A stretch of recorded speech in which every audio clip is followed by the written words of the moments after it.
صليت على إبراهيم وعلى آل إبراهيم إنك حميد مجيد اللهم بارك على محمد وعلى آل محمد كما باركت على إبراهيم وعلى آل إبراهيم إنك حميد مجيد اللهم صل على محمد أفضل صلواتك اللهم صل على محمد النبي الأمي وعلى آله وسلم تسليما جزا الله عنا سيدنا محمدا صلى الله عليه وسلم ما هو أهله اللهم صل على محمد وأنزله المقعد المقرب عندك يوم القيامة اللهم صل وسلم على روح سيدنا محمد صلى الله عليه وسلم في الأرواح وصل وسلم على قلب سيدنا محمد صلى الله عليه وسلم في القلوب وصل وسلم على جسد سيدنا محمد صلى الله عليه وسلم في الأجداث وصل وسلم على قبر سيدنا محمد صلى الله عليه وسلم في القبور اللهم صل على محمد في أول كلامنا اللهم صل على محمد في أوسط كلامنا اللهم صل على محمد في آخر كلامنا یا رب وسلم سلم دائما ابدا علی حبیبک خیر الخلق کلہم۔ ہر قسم کی حمد و ثنا کے بعد قرآن کریم کی ایک آیت کا حصہ آپ کے سامنے تلاوت کیا ہے، کیونکہ ہم کے جمعوں سے ہمارا تسلسل جو ہے وہ چل رہا ہے کہ ہم نے نبی پاک صلی اللہ علیہ وسلم کی ولادت کا ذکر کیا، پھر آپ کے بچپن کا ذکر کیا، پھر آپ کی نبوت سے پہلے کے واقعات، پھر اعلان نبوت کا ذکر، پھر ہجرت کا ذکر۔ تو پچھلے دوروں کے اندر اِلَّا تَنْصُرُوهُ فَقَدْ نَصَرَهُ اللَّهُ إِذْ أَخْرَجَهُ الَّذِينَ كَفَرُوا ثَانِيَ اثْنَيْنِ إِذْ هُمَا فِي الْغَارِ إِذْ يَقُولُ لِصَاحِبِهِ لَا تَحْزَنْ إِنَّ اللَّهَ مَعَنَا۔ تو ہجرت کے متعلق کچھ باتیں آپ کے سامنے عرض کی تھی۔ تو پھر قرآن کریم کی آیت فَأَنزَلَ اللَّهُ سَكِينَتَهُ عَلَيْهِ وَأَيَّدَهُ بِجُنُودٍ لَّمْ تَرَوْهَا۔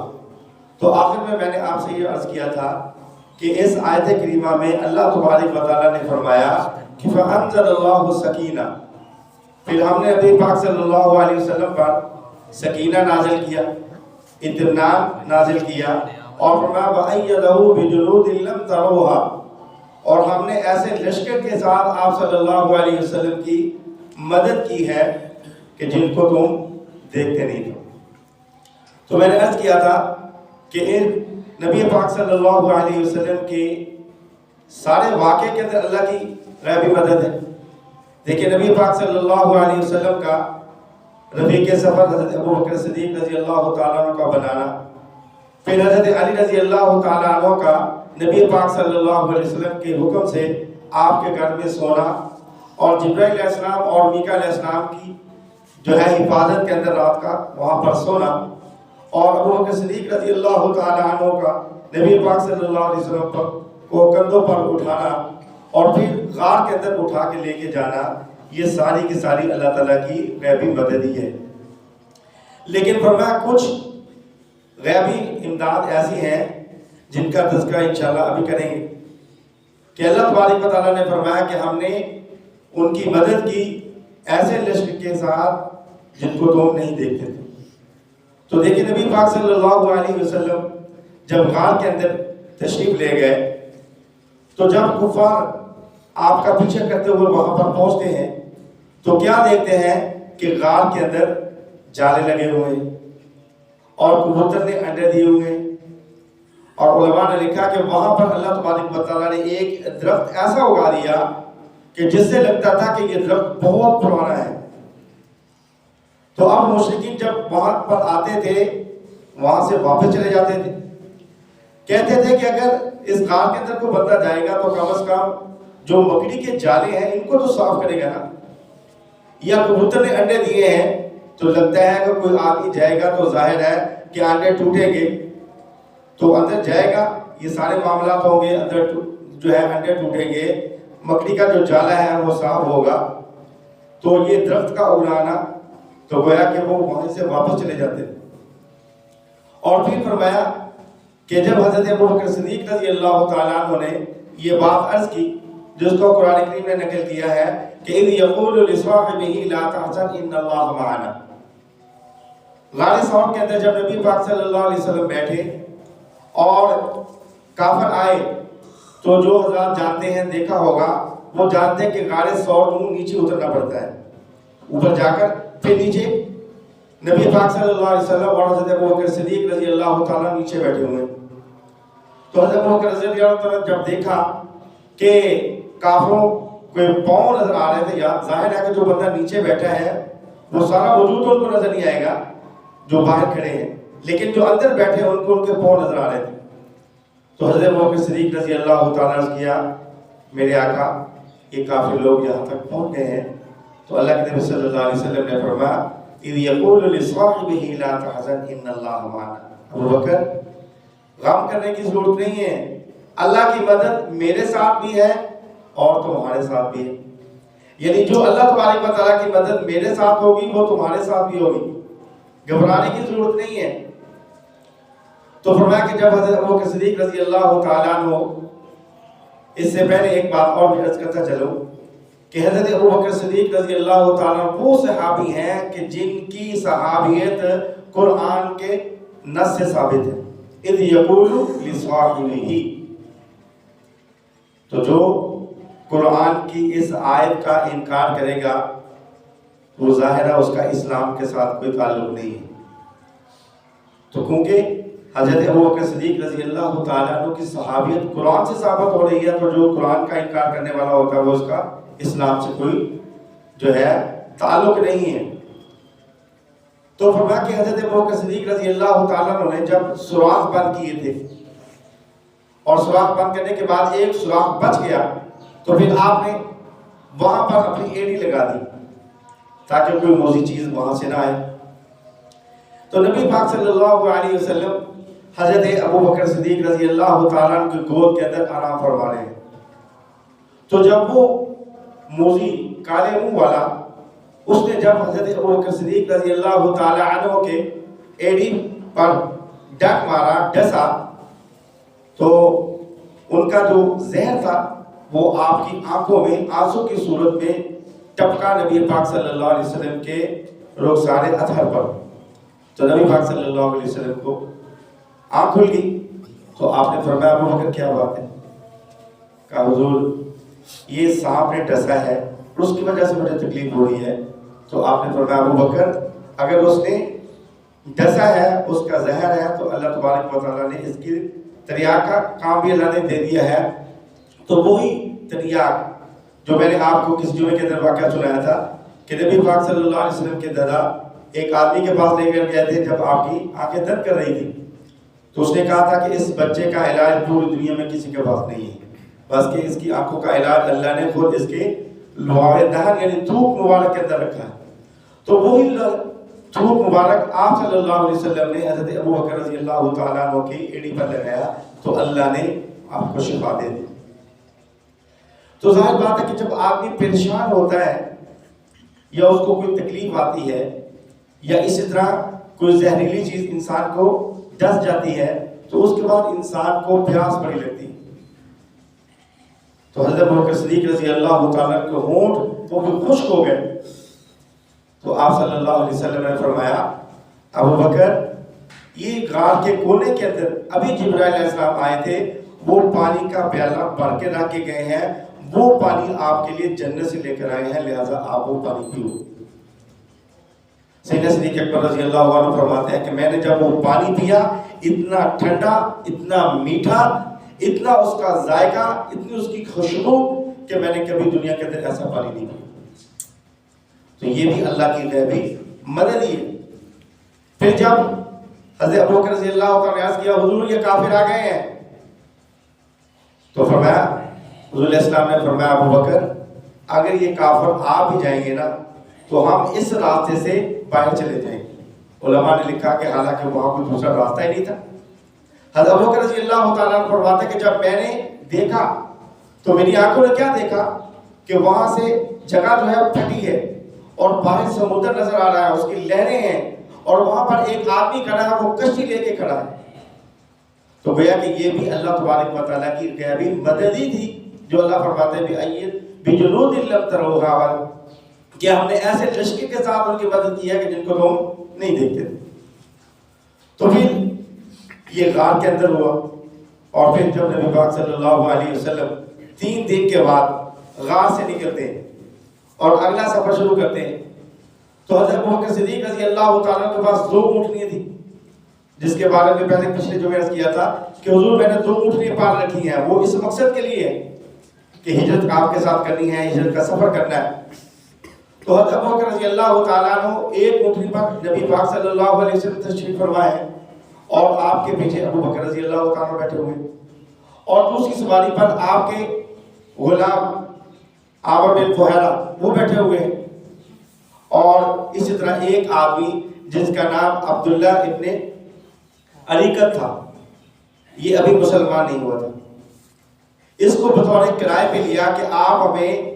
جو ہے مدینے کی طرف آپ نے لے کے جانا ہے، لیکن یاد رکھنا ہم نے اس راستے پہ نہیں جانا جس راستے پہ عام لوگ مدینہ کا سفر کرتے ہیں، تو آپ ہمیں کوئی ایسا سیف راستہ لے کے جائیں جو عام طور پر لوگ اس راستے پہ نہ جاتے ہو۔ تو چونکہ ان کو راستے کا علم تھا تو وہ لے کر ان کو چل پڑے۔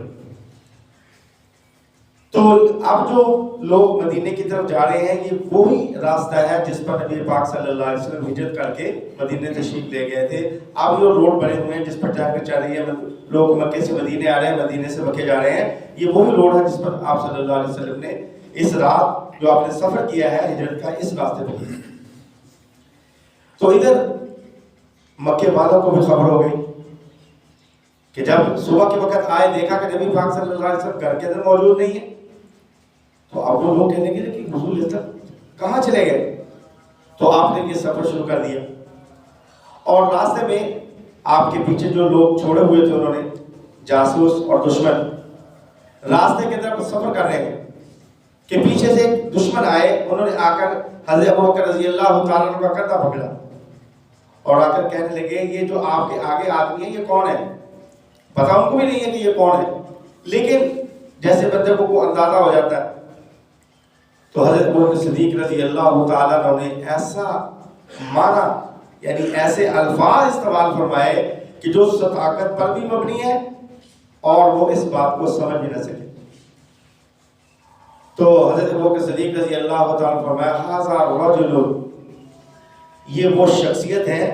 یہدینی سبیل، جو مجھے سیدھے راستے پہ لے کے جا رہے ہیں، یعنی مجھے جنت کے راستے پہ لے کے جا رہے ہیں۔ اب وہ آدمی سمجھے کہ شاید یہ آدمی وہ ہے جو ان کی گائیڈ لائن کر رہا ہے، ان کو راستے پہ لے کے جا رہا ہے، ان کو راستے کا علم نہیں ہے، تو لہذا وہ سمجھے کہ شاید یہ وہ آدمی ہے جو ان کو راستے پہ لے کے جا رہا ہے، ان کو راستے کا علم نہیں ہے۔ تو یہاں پر بھی حضرت ابوبکر صدیق رضی اللہ تعالیٰ عنہ کو جو الفاظ ہیں، یہ بھی اللہ تبارک و تعالیٰ کی غیبی مدد ہے۔ اور جب آپ اس سے بات ایک اور واقعہ بڑا عجیب پیش آئے، کیونکہ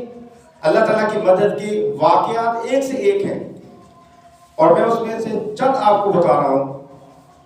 کہ اللہ تبارک و تعالیٰ نے قرآن پاک میں فرمایا وَجَعَلَ كَلِمَةَ الَّذِينَ كَفَرُوا السُّفْلَىٰ، اور پچھلی آیت میں فرمایا کہ وَأَيَّدَهُ بِجُنُودٍ لَّمْ تَرَوْهَا۔ تو واقعہ یوں پیش آیا کہ جب آپ صلی اللہ علیہ وسلم سفر کر رہے، ادھر مکے کے اندر یہ میٹنگ ہوئی کہ نبی پاک صلی اللہ علیہ وسلم کو تلاش کیا جائے، تو انہوں نے میٹنگ کی، اور میٹنگ کے بعد یہ اعلان کیا کہ جو آدمی بھی نبی پاک صلی اللہ علیہ وسلم کو زندہ یا نعوذ باللہ من ذالک شہید ہو، کسی طرح بھی کوئی اطلاع دے یا گرفتار کر کے لائے، ہم اس کو 100 اونٹ دیں گے۔ اب اندازہ لگائے کہ جب یہ خبر چلی ہوگی، کتنے لوگوں نے محنتیں کی ہیں، کتنے لوگ نکلے ہوں گے، کتنی کوششیں کی ہوں گی۔ تو اسی طرح ان میں سے ایک آدمی جن کا نام سراقہ بن مالک ہے، یہ بعد میں مسلمان ہو گئے تھے، تو یہ بھی بڑے ہے غریب خاندان کے تھے، غریب آدمی تھے، اور اس طرح حوصلے والے تھے، ہمت والے تھے، بہادر تھے، اور گھوڑا سوار بڑے تھے، یعنی گھوڑے کی سواری بہت زیادہ جانتے تھے۔ تو انہوں نے بھی اس لالچ میں آ کر اپنی گھوڑے سواری کو دوڑایا، اور دیکھا کہ دور سے کہ نبی پاک صلی اللہ علیہ وسلم اور حضرت ابوبکر صدیق رضی اللہ تعالیٰ عنہ سفر کر رہے ہیں، تو یہ برے ارادے سے آپ وہاں پر آیا، اور ادھر حضرت ابوبکر صدیق رضی اللہ تعالیٰ عنہ نے حضور علیہ السلام کو اطلاع دی میرے آقا سراقہ بن مالک پیچھے آ گیا ہے. حضور نے فرمایا آپ صلی اللہ علیہ وسلم نے نبوت والی نظر جب اس آدمی پر کی، کیونکہ آپ صلی اللہ علیہ وسلم کی نبوت کی نظر کے اندر اللہ نے بڑی تاثیر رکھی، تو یوں ہی آپ نے اپنی نبوت والی نظر اس آدمی سراقہ بن مالک کی طرف کی تو وہ گھوڑا سمیت زمین کے اندر اس کے گوڑے جو ہے گوڑوں تک اس کا گھوڑا پھنس گیا اور وہ وہاں سے جو ہے گرا. تو اس نے پھر معافی مانگی، کہنے لگا حضور مجھے معاف کر دیں، میرے اوپر ترس کھائیں. تو آپ نے اس کو معاف کر دیا. پھر اس نے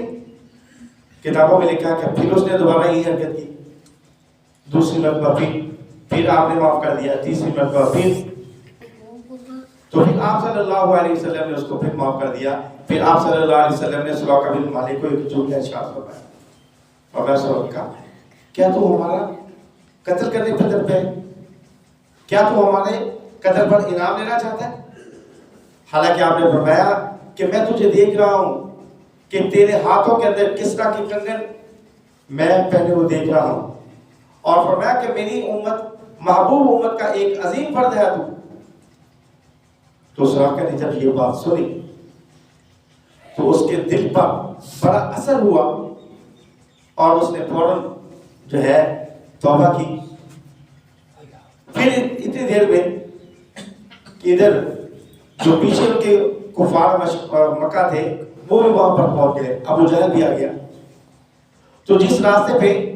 نبی پاک صلی اللہ علیہ وسلم سفر فرما رہے تھے تو ابو جہل اور اس کی جو قریدے تھے اس طرف جانے لگے. تو سراقہ بن مالک رضی اللہ تعالیٰ عنہ فرمایا کہ بھائی اس راستے پہ نہ جانا، اس راستے پہ میں محمد صلی اللہ علیہ وسلم کو دیکھا ہے. اب یہاں پر بھی انہوں نے جو لفظ استعمال کیا ہے وہ بڑا ذومانہ تھا، اور اس بات کو نہ ابو جہل سمجھ سکے نہ اس کے قریدے سمجھ سکے. ان کے کہنے کا مقصد یہ تھا کہ میں نے نبی پاک صلی اللہ علیہ وسلم کو دیکھ لیا ہے. اب وہ لوگ سمجھے کہ اگر انہوں نے دیکھ لیا ہوتا تو ان کو پکڑ کے لاتے، ان کو گرفتار کرتے، کوئی نہ کوئی بات تو کرتے. وہ سمجھے کہ شاید وہ کہتے کہ اس راستے پہ نہیں ہے. تو نبی پاک صلی اللہ علیہ وسلم کی یہ پیشین گوئی سراقہ بن مالک کے حق میں اس طرح پوری ہوئی کہ سیدنا عمر رضی اللہ تعالیٰ عنہ کا دور تھا، کسرا فتح ہوا، اس کے بادشاہ کے جو سونے کے کنگن تھے جو پہنا کرتا تھا وہ بھی مسلمانوں کے پاس آئے، اور حضرت عمر رضی اللہ تعالیٰ عنہ تقسیم کر رہے مال غنیمت کو،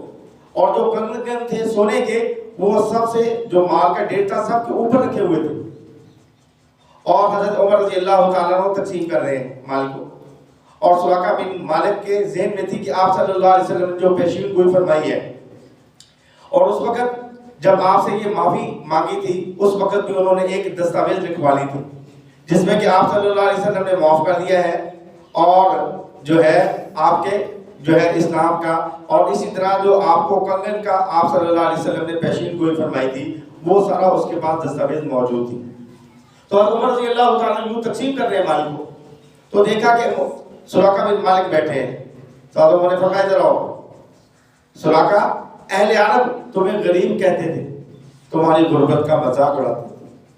تو آج بھی یہ بات یاد رکھیں، کسی غریب کا کبھی مذاق نہ اڑائیں، خدا کے لیے کبھی کسی غریب کا مذاق نہ اڑائیں. اگر آپ ان کی مدد کر سکتے ہیں تو اچھی بات ہے، نہیں کر سکتے کوئی ایسا جملہ کوئی ایسی بات قطعا نہ کہیں، وگرنہ اس کا خمیازہ انسان کو بہت بری طرح بھگتنا پڑے گا. تو حضرت عمر نے فرمایا کہ تمہیں لوگ غریب کہتے تھے، تمہاری غربت کا مذاق اڑاتے تھے، آؤ میرے پاس. آئے تو حضرت عمر رضی اللہ تعالیٰ وہ سونے کے کنگن جو کسرا کے بادشاہ کے ہاتھوں میں پہنا کرتے تھے، حالانکہ ہمارے اسلام کے اندر سونا مرد کے لیے حرام ہے، لیکن یہ چند لمحوں کے لیے سراقہ بن مالک رضی اللہ تعالیٰ عنہ کے ہاتھوں میں پہنائے گئے. اس کا مقصد یہ تھا، ایک تو نبی علیہ السلام کی جو پیشین گوئی تھی کہ میں تمہارے ہاتھ میں کسرا کے کنگن دیکھ رہا ہوں سونے کے، ایک یہ پورا کرنا مقصود تھا، اور دوسرے نمبر پر دشمنان دین کو ان پر دبدبہ اور مسلمانوں کا روب ڈالنا مقصود تھا کہ دیکھو جو لوگ کافر تھے اللہ تبارک و تعالیٰ نے مسلمانوں کو فتح عطا فرمائی ہے، اور جو کنگن بادشاہ پہنا کرتا تھا آج ایک مسلمان غریب ہے اس کے ہاتھوں میں پہنے. تو یہ گویا کہ اسلام کا روب اور دبدبہ دکھانا مقصود تھا، اور نبی پاک صلی اللہ علیہ وسلم کی جو پیشین گوئی تھی ان کو پورا کرنا مقصود تھا. تو یہ بھی اللہ کی غیبی مدد ہے جس کا ذکر قرآن نے کیا ہے کہ جدود لم تروہا، کہ ایسے لشکر کے ساتھ ہم نے ان کی مدد کی ہے جس کو تم نہیں دیکھتے. پھر اسے آگے چلے، نبی پاک صلی اللہ علیہ وسلم سفر فرما رہے ہیں، راستے میں ایک جگہ آئی جہاں پر ایک جھونپڑی تھی، اور آپ صلی اللہ علیہ وسلم حضرت ابوبکر صدیق رضی اللہ تعالیٰ عنہ کے ساتھ اس درخت کے نیچے بیٹھ گئے. تو آپ نے فرمایا ابوبکر یہ جو جھونپڑی ہے گھر ہے ان کے پاس جاؤ اور ان سے پینے کے لیے پانی یا دودھ جو چیز ملتی ہے وہ لے کر آؤ. حضرت ابوبکر صدیق رضی اللہ تعالیٰ عنہ گھر میں آتے ہیں تو دیکھتے ہیں ایک بڑھیا ہے، ایک عورت ہے جو ان میں معبد کے نام سے مشہور تھی. تو پوچھا کہ آپ کے پاس وہ کھانے کے لیے کوئی چیز ہے؟ اس کا نہیں، ہمارے یہاں بھوک چل رہی ہے، وہ کھانے کے لیے نہیں ہے. میرا خامد ہے وہ بکری چرانے کے لیے چلا جاتا ہے، صبح کو جاتا ہے شام کو آتا ہے. ہاں ہمارے گھر میں کہ یہ بکری ہے، یہ بالکل ریل ہے اور یہ بانچ ہے، یہ دودھ بھی نہیں دیتی، اور شام کو جب آتے ہیں تو اس کے لیے تھوڑا سا چاول لے آتے ہیں. حضرت ابوبکر رضی اللہ تعالیٰ عنہ نے آ کر حضور کو بتایا. پھر اماں کو کہا کہ میں اپنے مالک کو لے کر آؤں، کہ لے آؤ. جب وہ لے کر آئے تو حضرت ابوبکر صدیق رضی اللہ تعالیٰ عنہ وہ بکری جو تھی وہ آپ کے آگے کی. تو آپ صلی اللہ علیہ وسلم نے جب اس پر نبوت والا ہاتھ پھیرا تو بکری کے اندر جو تھان تھے وہ دودھ سے بھر گئے، اور آپ صلی اللہ علیہ وسلم نے اس کا دودھ نکالا اور ان کے بچوں کو بلایا، ان کو پلایا. پھر آپ نے بھی حدیث پاک میں تھا کہ حضرت ابوبکر رضی اللہ فرماتے ہیں مجھے بڑی خوشی ہوئی اس وقت کہ جس وقت نبی پاک صلی اللہ علیہ وسلم دودھ نوش فرما رہے تھے اور آپ صلی اللہ علیہ وسلم نے سیر ہو کر دیا. تو جب آپ صلی اللہ علیہ وسلم چلے گئے تو بعد میں ان کے خامد آئے تو دیکھا کہ گھر کے اندر رحمتیں ہیں، برکات ہے، گھر کا جو ہے نظام ہی بدلا ہوا ہے، گھر کے اندر رحمتیں اور برکات نظر آ رہی ہیں. تو اپنی بیوی سے پوچھا کون آیا تھا؟ کہنے کہ دو مسافر تھے، اس طرح کر کے وہ آئے تھے. تو یہ میں نے بکری ان کے سامنے پیش کر دی، انہوں نے ہاتھ اپنا پھیرا تو یہ بکری جو ہے اس نے دودھ اتنا دیا کہ ہمارے سارے برتن بھر گئے. اب وہ خامد کہنے لگا میں نے سارے کا سارا جو چھوڑ چھاڑ کے آیا تھا اس علاقے کے اندر، یہاں جھونپڑی بنائی تھی، ہماری آسمانی کتابوں میں لکھا ہوا تھا کہ اللہ کے آخری پیغمبر جب ہجرت فرمائیں گے وہ اس درخت کے نیچے آ کر آرام کریں گے. تو میں نے تو سارے کا سارا نظام اس لیے یہاں پر بنایا تھا. چلو اپنی جھونپڑی کو اکھاڑا اور مدینے کے اندر چلے گئے اور وہاں جا کر دونوں میاں بیوی نے اسلام کو قبول کر لیا. تو یہ بھی اللہ تبارک و تعالیٰ کی غیبی مدد ہی ہے. اور اسی طرح ایک واقعہ اور پیش آیا کہ جب آپ صلی اللہ علیہ وسلم مدینے کے قریب تھے تو ایک آدمی جس کا نام بریدہ بن اسلمی تھا، یہ بھی بعد میں مسلمان ہو گئے. جب نبی صلی اللہ علیہ وسلم کو دیکھا نا آ رہے ہیں تو ظاہر ہے ان تک بھی افواہ تو پہنچ چکی تھی کہ 100 اونٹوں کا انعام ہے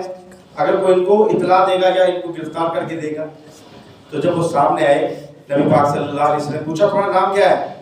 کہنے کا بریدہ. آپ نے کہا بریدہ تو بر سے ہے، ٹھنڈا ہونے کے بارے میں ہے، تو آپ کا مزاج سخت کیوں ہے، غصہ کیوں ہے؟ وہ کہتے ہیں کہ جب آپ صلی اللہ علیہ وسلم یہ بات فرمائی تو فوراً میرے دل سے وہ بات نکل گئی. پھر آپ نے فرمایا کس قبیلے سے ہو؟ کہنے لگا اسلمی. آپ نے فرمایا اسلم جو ہے یہ اسلم سے ہے، اور اسلم کا معنی ہوتا ہے فرما بردار، تسلیم کرنے والا. تو میرے دین اسلام کو قبول کرو، تسلیم کرو. تو کہتے ہیں کہ میں نے آپ صلی اللہ علیہ وسلم کے دین اسلام کو قبول کر لیا، اور پھر اللہ تبارک و تعالیٰ نے آپ کو صحابی ہونے کا شرف دیا. حضرت بریدہ بن اسلمی ان کا نام تھا. تو یہ بھی اللہ تبارک و تعالیٰ کی غیبی مدد تھی. اور پھر اس کے بعد جب آپ صلی اللہ علیہ وسلم قبا کے مقام پر پہنچے ہیں وہاں پر آپ نے آرام کیا ہے، کیونکہ حضرت علی رضی اللہ تعالیٰ سے یہ وعدہ تھا کہ جب آپ میرے پاس آئیں گے پھر ہم آگے مدینے میں داخل ہوں گے. تو وہاں پر آپ صلی اللہ علیہ وسلم نے قیام فرمایا، اور وہاں ایک صحابی تھے کلثوم بن ادم، ان کے گھر میں آپ کا قیام تھا. اور پھر آپ صلی اللہ علیہ وسلم کے پاس لوگ کو پتہ چلا کہ آپ یہاں آ گئے ہیں تو لوگ آتے تھے زیارت کے لیے. ابوبکر صدیق رضی اللہ عنہ فرماتے ہیں کہ میں بھی آپ کے ساتھ بیٹھا ہوا تھا، کیونکہ حضور کا سارا جو رنگ تھا وہ حضرت ابوبکر صدیق رضی اللہ تعالیٰ عنہ کے اوپر تھا. لوگ آتے تھے وہ سمجھتے کہ حضرت ابوبکر رضی اللہ تعالیٰ عنہ کو کہ حضور ہے, وہ پہلے ان سے مصافحہ کرتے, بعد میں حضور سے ملتے. حضرت ابوبکر رضی اللہ تعالیٰ نے جب جان لیا کہ یہ معاملہ تو الٹ ہو رہا تو فوراً کپڑا لیا, آپ صلی اللہ علیہ وسلم کے ساتھ کے اوپر رکھا تاکہ آنے والوں کو پتہ چلے کہ یہ جو بیٹھی ہے شخصیت ہے یہ اللہ کے نبی صلی اللہ علیہ وسلم ہے, اور جو کھڑا ہے کپڑا لے کے یہ آپ کا غلام ہے. اور اسی طرح حضرت ابو درداء رضی اللہ تعالیٰ عنہ, حضرت ابوبکر صدیق رضی اللہ تعالیٰ عنہ کٹھے جا رہے ہیں, جیسے برابر میں کوئی آدمی چلتے ہیں, تو حضور نے فرمایا ابو درداء ایسا نہیں کر سکتے کہ تم ابو بکر سے تھوڑا سا پیچھے چلو, اس لیے میری محبت کی وجہ سے, کیونکہ حضور نے فرمایا کہ ابو بکر کی محبت نے مجھے بڑا فائدہ دیا, اور آپ کے مال نے, آپ کے خاندان نے, اور آپ کی جان نے مجھے بڑا فائدہ دیا. اور اسی طرح جب حضرت علی رضی اللہ تعالی عنہ مدینہ وہاں کوہ کے مقام پر پہنچے ہیں, پھر آپ صلی اللہ علیہ وسلم حضرت علی کے ساتھ رضی اللہ عنہ کے ساتھ مدینہ کے اندر داخل ہوتے ہیں. 12 ربیع الاول پیر کا دن آپ صلی اللہ علیہ وسلم مدینہ میں داخل ہوئے. تو جو میں نے شروع میں بات کہی تھی کہ آپ صلی اللہ علیہ وسلم کی ولادت بھی پیر کے دن ربیع الاول کے مہینے میں, آپ نے اعلان نبوت فرمایا پیر کا دن ربیع الاول میں, اور آپ صلی اللہ علیہ وسلم نے ہجرت کی ہے تو ربیع الاول میں, اور جب آپ صلی اللہ علیہ وسلم مدینے کے اندر پہنچے ہیں تو 12 ربیع الاول اور پیر کا دن تھا کہ حضرت ابوبکر صدیق, حضرت علی اور باقی صحابہ کے ساتھ نبی پاک صلی اللہ علیہ وسلم مدینہ کے اندر جو ہے تشریف فرما ہوئے. تو یہ آپ صلی اللہ علیہ وسلم کی وہ کچھ واقعات جو اللہ تبارک و تعالیٰ نے فرمایا بجنور لم تروہا, کہ ہم نے آپ کی مدد ایسے لشکر کے ساتھ کی ہے جن کو تم نہیں دیکھتے تھے, جن کے بارے میں تم نہیں جانتے تھے. جو ہجرت کی کچھ باتیں تھیں میں نے آپ کے سامنے عرض کی ہے. تو اگلے جمعے انشاءاللہ پھر آپ صلی اللہ علیہ وسلم کا آخری رحلت جو آپ نے دنیا سے رحلت فرمائی ہے اس کے بارے میں انشاءاللہ آپ سے باتیں عرض کریں گے. اللہ پاک سے اللہ پاک مجھے آپ کو عمل کی توفیق عطا فرمائے. ساتھیوں نے میرے نام پہ ایک چینل بنایا یوٹیوب پہ, تو جو حضرات رہ جاتے ہیں یا نہیں سن پاتے وہ یوٹیوب پہ یہ جو ہے حافظ عتیق ATIQ لکھ لیں 159 GB لکھ کر آپ ریسرچ کریں تو انشاءاللہ آپ کو بیانات اس طرح غسل کے فرائض, وضو کے فرائض, یہ تمام جو ہے اپلوڈ کی ہوئی ہیں. آپ حضرات کو بھی سنیں, دوسروں کو بھی دعوت دیں. یہ دین کی بات جہاں تک جائے گی انشاءاللہ آپ کو بھی فائدہ ہوگا, ہمیں بھی فائدہ ہوگا. اللہ پاک صلی اللہ علیہ وسلم کی توفیق.